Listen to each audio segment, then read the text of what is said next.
the most important thing to introduce yourself in interview, I think. Nina, you Yeah, want to take that? yeah. Yes, yes. Thank you, Rambo, for this question.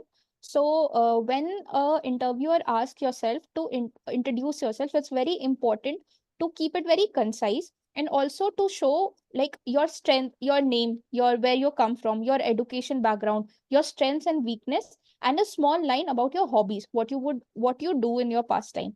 This gives them a context for your next question on the basis of your education, your strengths and weakness. This gives a context, so it's very important to give a very precise introduction.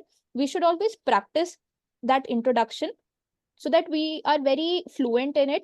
The interviewer gets a hold that yes, what you're saying it very confidently.